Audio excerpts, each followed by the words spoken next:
अभागी ननद। ये कहानी मेरे ही जीवन की आप बीती अनुभव है।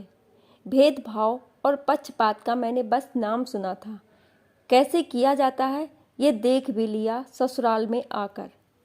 मेरी शादी बहुत बड़े परिवार में हुई थी। मेरे पति ठहरे 4 भाई और 1 बहन। ससुराल भरी पूरी थी, अर्थात सास ससुर, जेठ जिठानी, उनके 3 बच्चे, 2 देवर और ननद। घर में हम 2 बहुएं बस बनाती खिलाती और चूल्हे चौके के ही चक्कर लगाते रहते। कभी जेठ जी के दोस्त तो कभी देवर जी के मित्र, कभी ननद की सहेलियां। नाश्ता खाना जो भी आता खाकर ही जाता था। ऊपर से सासू माँ का तुर्रम ये कि घर में नौकर कोई नहीं आ सकता, तो समझ लीजिए कि आंगन में बर्तनों का पहाड़ लग जाता था। नाश्ता के बाद और खाना खाने के बाद भी इतने बर्तन सिंक में आ भी नहीं सकते थे, सो बर्तन आंगन में ही धोए जाते थे। मैं ठहरी छोटे से परिवार की सबसे छोटी बेटी, थोड़ी लाडली और मुंहफट भी थी। मायके में तो खाना बनाते ही सबसे पहले मैं खाती थी। यहाँ ससुराल में ननद रानी को खिलाया जाता था। यह सबसे छोटे देवर जी खाने का पहला भोग लगाते थे। परिवार बड़ा था, सब्जियां 2-3 बनती और कढ़ाई भर भर के बनती तो भी खत्म हो जाती थी। परात भर के आटा गूंथा जाता।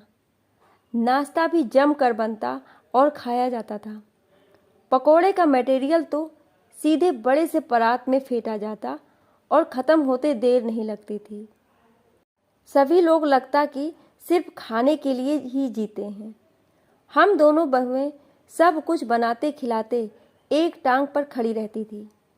मेरे मन में ये सब बात बहुत अटपटी लगती थी। जिठानी जी खुद भी बड़े परिवार से थी तो ये सब देख रखा होगा, पर मुझे तो चक्कर आने लगता था। 5 लीटर के कुकर में चावल बनता और ख़त्म हो जाता फटाफट से। एक बार फिर से चढ़ाया जाता।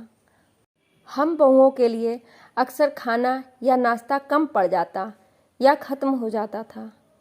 एक दिन जेठ जी के दोस्त के घर कुछ कार्यक्रम था, जिसमें घर के सभी लड़के चले गए थे। दोपहर के खाने के बाद भी 1 कुकर भर के चावल बचा हुआ था। मैंने सास से कहा, ये तो बहुत ज़्यादा सा है। 5 लीटर का कुकर था। सास ने कहा, कुछ ज़्यादा नहीं है, शाम को नाश्ते में यही चावल फ्राई करके चाय के साथ परोस देना। मैंने हिसाब लगाते हुए कहा कि माँ जी, ये तो बहुत ज़्यादा से हैं। वो हंसकर बोली, परिवार भी तो ज़्यादा हैं। मैंने बड़ी सी कढ़ाई में सारे चावल भूने और सबको चाय के साथ दे दिए।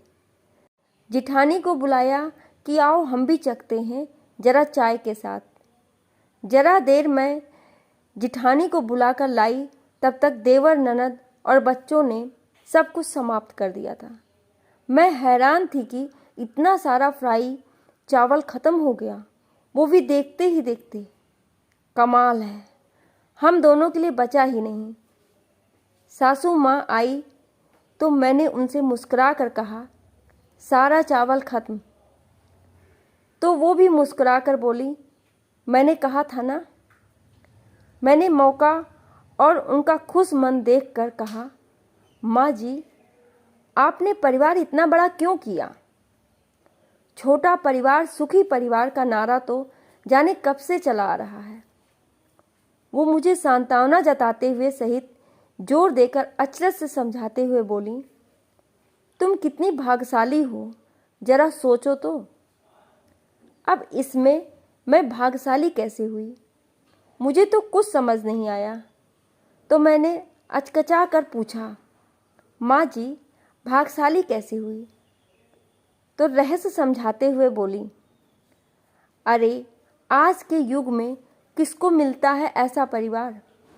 तुम कितनी भाग्यशाली हो कि तुम्हें जेठ मिला, जिठानी मिली, 2 देवर हैं, 2 देवरानियाँ आएंगी, छोटी ननद है, सास ससुर हैं, आंगन में 4 बच्चे हैं। तुम्हारे भाग से तो हर किसी को जलन होगी। बेकार की बातें मत सोचो, अपने भाग्य पर इतराओ। माँ जी उपदेश देकर चलती बनी। मैं ठगी सी अवाक उन्हें बहुत देर तक जाते हुए देखती रही। समझ में ही नहीं आया कि वो क्या समझा कर गई हैं मुझे। खैर, उनकी बात रह रहकर मुझे संभल देती और कचोटती भी रहती, गुत्थी सुलझती नहीं थी। पर अच्छा ये हुआ कि मेरे पति का तबादला दिल्ली हो गया। मैं भी उनके साथ बनाने खिलाने के लिए चली गई। कुछ सालों में जैसा कि तय था, देवर की भी शादी हो गई, तो हमारा अपना परिवार ही 15 जनों का परिवार हो गया। इतने लोगों के लिए बड़ा सा घर भी छोटा पड़ने लगा। खैर, जैसे तैसे हमारी गुजर रही थी। सास से कुछ भी शिकायत या कमी बताओ कि ये परेशानी हो रही है, तो उनका यही जुमला होता, अपने भाग्य पर इतराओ, मेरी भाग्यशाली बहुओं। इस बीच एक बार हम सब त्योहारों पर घर एकत्र हुए, तो एक दिन ननद के रिश्ते की बातें शुरू हुई। पति 4 भाई हैं, तो वो सब भाई लोग भी आगे आए। अच्छे घर और अच्छे घर परिवार की तलाश शुरू हुई। हम बहुओं ने भी अपने स्तर पर इकलौती ननद के लिए रिश्ते ढूंढने शुरू किए, पर कोई भी रिश्ता हो माँ जी को पसंद नहीं आता था। हर रिश्ता खारिज कर देती थी। हम लोगों को समझ ही नहीं आ रहा था कि अब कौन सी कमी थी लड़के या उसके परिवार में। एक दिन मेरे जेठ जी 4 अच्छे रिश्ते लेकर लड़के के फोटो के साथ घर आए और माँ जी को सबके बारे में दिखाकर बताया। वो हर लड़के के बारे में और उसके परिवार के बारे में बताते जाते। माँ जी सुनती और हाँ हूँ करके चुप हो जाती थी। सभी लड़के अच्छी नौकरी में थे और घर परिवार भी अच्छा संभ्रांत था, पर माँ जी को कुछ ठीक नहीं लग रहा था। अब उन्हें क्या ठीक नहीं लग रहा था, खुलकर बोल ही नहीं पा रही थी। शायद हम बहुओं से झेप लगती हो। एक दिन सब लोग खा पीकर सो रहे थे और जेठ जी व मेरे पति माँ जी के पास बैठे ननद जी के लिए ढूंढे जाने वाले रिश्तों पर चर्चा कर रहे थे। तब मैंने सुना कि माँ जी धीरे धीरे बेटों को समझा रही थी, देखो, जो भी लड़का ढूंढो 1 या 2 भाई हो, ज़्यादा से ज़्यादा। लड़के की बहन ना हो तो ठीक है, बाकी लड़का नौकरी वाला तो चाहिए ही, और अगर बाहर नौकरी करता हो तो और बढ़िया है। घर में सास ससुर ना हो तो और भी अच्छा रहेगा। मेरे कानों में तो माँ जी की बातें पड़ी तो जैसे यकीन ही नहीं हुआ कि ये वही माँ जी हैं जो हमें भाग पर इतराने के लिए 50 बार उपदेश दे चुकी हैं। अब खुद की बेटी पर बात आई है तो उसके लिए छोटा परिवार ढूंढ रही हैं। मेरे पति जब कमरे में आए तो मैंने कहा, और माँ जी ने क्या पट्टी पढ़ाई?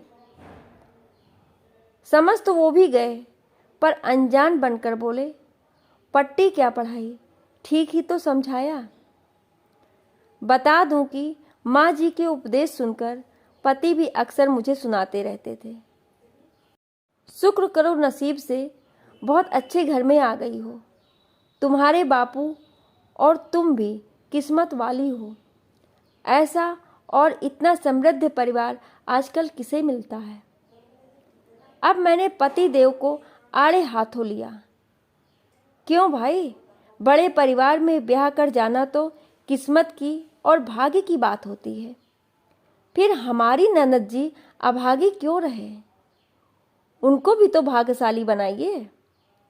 पति देव बंगले झांकने लगे तो मैंने कहा, मेरे पिताजी सीधे साधे थे, आप लोगों की बातों में आ गए, वरना समझ लीजिए कि आप सब भाई लोग किस्मत वाले हैं कि लड़कियां मिल गईं, वरना आजकल कोई ब्याह नहीं करता 4 लड़कों वाले घर में सबको अपनी बेटी के नसीब की चिंता है, आपके माँ की तरह। सुनकर पति ने मेरी हाँ में सहमति जताई और अपने व्यवहार पर माफ़ी मांगी। पर सासू माँ के मुँह से उगलवाना अभी बाकी था, क्योंकि वो भी जब तब हम तीनों बहुओं के मायके वालों के सामने हमारी अच्छी किस्मत और भाग का ढोल पीटती रहती थी। देवरानी तो फपक कर तब रो पड़ी थी जब उसके पिताजी को हमारी सासू माँ जी ने कहा, आप बड़े खुशनसीब हैं समधी जी, जग जीत लिया आपने। आपके जैसे किस्मत हमारी कहाँ कि अच्छा परिवार मिल जाए, कहकर ताना मारा था सासू माँ ने। और शायद इसलिए अब सासू माँ हमारे सामने बड़े परिवार वाले रिश्ते क्यों काटती जा रही हैं, बताना नहीं चाहती थी। मेरे और जिठानी के ना रहने पर हमारी देवरानी ने सासू माँ को आड़े हाथों लिया, क्योंकि देवर जी एक बढ़िया रिश्ता लाए थे। लड़का बड़े अच्छे पद पर था, पर लड़के के 3 भाई 1 बहन थी, तो सासू जी को जम नहीं रहा था, तो मना करने लगी। बस फिर क्या, उनके मना करते ही देवरानी ने जमकर सासू माँ को ताने कसे। ननद जी को भी हम बहुओं की तरह भाग्यशाली क्यों नहीं बनाना चाहती हैं आप? सारी अक्लमंदी हम बहुओं पर आजमाती हैं। अब सासू माँ का मुंह बन चुका था और वो समझ चुकी थी कि अब बहुओं को और उपदेश देकर अपना उल्लू सीधा नहीं कर पाएंगी वो। फिर उन्होंने झूठी रौब डालने की न केवल आदत बदल ली, वरन इस बात का भी शुक्र मनाने लगी कि भाग्य से उनको बहुएं मिल गई हैं, वरना घर सूना ही रहता। आशा करती हूँ कि ये कहानी आपको अच्छी लगी होगी। कहानी अच्छी लगी हो तो लाइक, शेयर और कमेंट ज़रूर करिएगा, और ऐसी ही कहानियाँ सुनने के लिए हमें सब्सक्राइब ज़रूर करें। Thank you.